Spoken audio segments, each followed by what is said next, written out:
So welcome to our podcast. This time we will be speaking about fatigue risk management. Fatigue is a growing concern in the workplace and something that requires attention for occupational safety and health management. I'm Christian Orispa. I'm the head of marketing in industrial. And in this podcast, we're speaking with Markus Munter, head of employee benefits in Finland, and Sarianna Suominen, risk engineer with risk management. So welcome. Thanks. Fatigue poses significant risks for people and property in safety critical industries, in all industries really, and especially where tasks that require safe performance are important.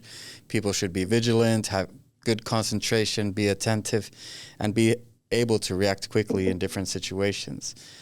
There are several causes for fatigue, such as work stress factors, unhealthy diet, physical ailments. And in many ways, fatigue should be treated like other risk factors are treated, but it's not generally considered to be one of these specific safety management requiring ailments or things. So what do you think?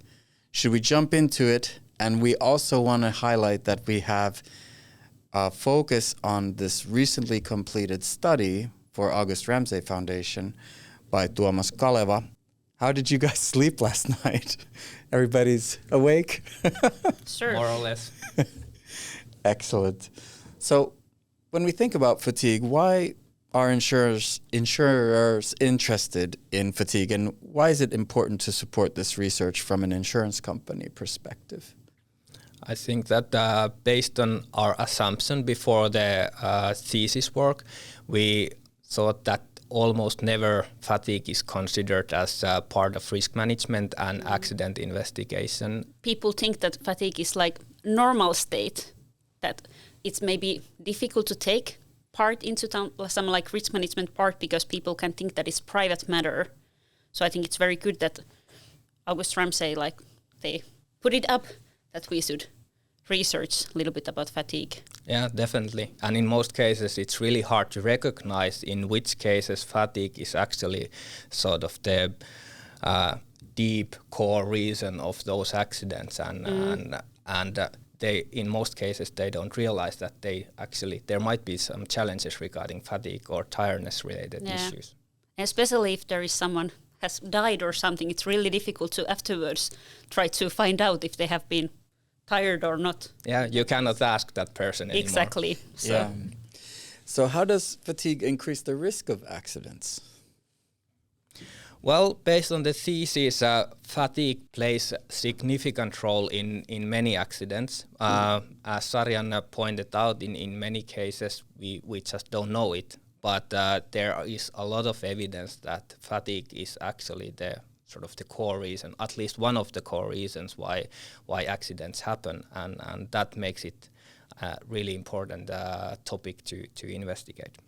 Yeah, and I think it's quite easy to understand that, for example, if you're working with hazardous chemicals or driving some truck or whatever, that if you're tired, it's easier to do some mistakes and then there can be some incidents. And yeah, I guess sort of intuitively we don't consider fatigue to be that severe. I work in an office and what is the worst thing that can happen?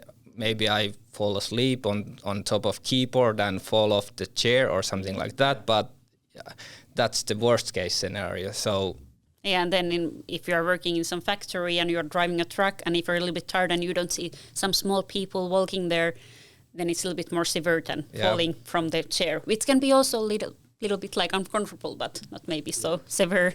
So what can companies do to reduce or prevent accidents relating to fatigue? Well, based on the thesis, we found 4 different topics that the companies should consider regarding fatigue.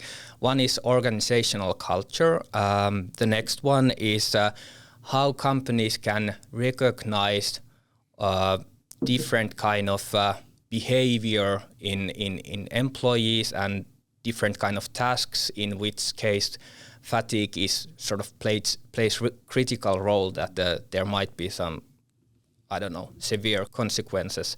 Third one is what kind of actions or measures can companies take to decrease or mitigate fatigue-related risks.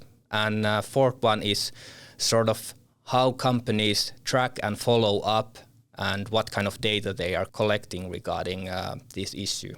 And I think it's really important to remember that being tired or fatigue, that's not only a personal issue. That companies should remember that if someone looks like that they haven't been sleeping last night or something, it's okay to say to them. And it's also okay to people to say that they are tired and maybe they need some rest and they would like to have some break or socials with other people to get a little bit like energy level a little bit back. It's really important that it is not just a personal issue because there might be the safety of others involved also in the situation. And regarding sort of identifying the fatigue-related risks, it's really important that organizations strive to identify different kind of working patterns that sort of are close to fatigue-related risks, and regarding that identification, there should be always evaluation. What is sort of the probability of fatigue-related risk, and what is sort of the worst-case scenario that can happen regarding fatigue? So those are really important factors. Yeah. If there has been some risk assessment or something, that it would be very important to also consider there that not only that there can be leakage of chemicals or the fire can start spreading, that how does it affect if it's during nighttime, and if people are tired, do they notice it? If they are in some control room and you're watching some screens and you're a little bit starting to be tired and like, yeah, there is something happening there. How does it affect that? How fast you can, for example, call help, or should you check the incident there or whatever? That should be taken into consideration in all risk assessment as well, as Markus said. Yeah, for sure. Do you think that there's something that, for example, the use of technology to monitor fatigue, is there something companies can do? There are some, and I think they're probably coming more and more, that you can follow the eye movement, and there is this dead man switch that if you fall asleep and your hand will open, then the machine will stop and so on. And of course you can take naps. And that's also in a way preventive measure, because if the company will make a possibility that people can take small breaks and, for example, sleep 15 minutes during night shift, that's preventive measure. And reactive measure is that the worker will sleep or take a break. Right. I love that term, dead man switch. It's quite inspiring. What about tracking and reporting? Why is it important? Yeah, I guess it's just important that, first of all, you should recognize different fatigue-related risks and sort of collect data regarding that one, and sort of track what is kind of the development regarding different kind of accidents, and if we are getting enough information regarding that one. But also when we are doing different kind of measures and actions regarding fatigue-related risks, whether it is employee welfare or these reactive measures or whatever, there should be always some way to measure what is the impact of these actions. So then companies can do corrective measures or whatever to adjust and find new ways to fight fatigue. Maybe you both have seen it, that in autumn there were some news about some company where there were accidents during the nighttime. That in the normal time, before the electricity crisis, people were working in the daytime in the factory, and then they switched it to the nighttime. And then when there were accidents, it might be that it's because they were tired, they were not used to working during the nights. And that's also where we were talking earlier about these preventive measures, that the companies should try to figure out that how, if they are working during the nighttime, how to make it in that way that people can really rest and they can be efficient also during the nighttime. And it's not that okay, now electricity is high, so snaps, now you have to be working during nighttime to save money. And then in the end, if there are accidents, it might be that the factory has to be stopped or shut off for some days or even longer time. So then in the end maybe you don't save money in that way. Yeah, it definitely is that way. And in the thesis, Tuomas highlights really well that what is sort of the work rotation and shifts and how meaningful they are, and what is the best way to sort of arrange working shifts and how long they should be and so on. So there is a lot of research and knowledge regarding that one. So those should be always considered when factories or companies are doing changes to their sort of normal routines, whether they need to work at night because of high electricity prices or whatever. Yeah. So it is about safety culture as well, and the organizational culture. Yeah. I guess that is sort of the first step that all companies should take, that first they start considering the safety culture, and sort of there shouldn't be a blame if someone is tired. There should be an open discussion, and then they should try to find solutions regarding that one. So that is the first step that all organizations should take regarding fatigue.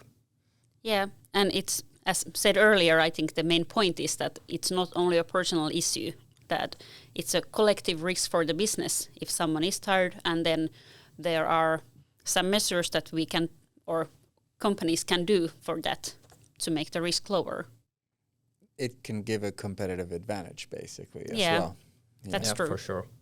So what do we offer our clients? How can we help them manage fatigue? Well, we have a lot of good experts like Sarianna here and so on, and we have also great digital material as well. So I encourage our clients to contact our account executives and underwriters and contact persons and reach out to them and ask for that material and training. So we will definitely help our customers, because at the end it is mutual interest of ours or our customers to decrease the claims, and that will mean lower premiums as well. Great. Any closing thoughts on fatigue? Any closing thoughts on why it's important and why we should be addressing this issue in the workplace? I think we have wrapped up it quite well. I think your point that was very good, that it's like common interest, that we do not want like companies to have any accidents regarding fatigue or otherwise. So it's for our interest and the company's interest. Yeah, for sure. Great. Thank you both for being here today. Thank you. And thanks to our listeners as well. And have a wonderful, safe day at work today, even if you are in an office. Thank you. Thank you. Thanks.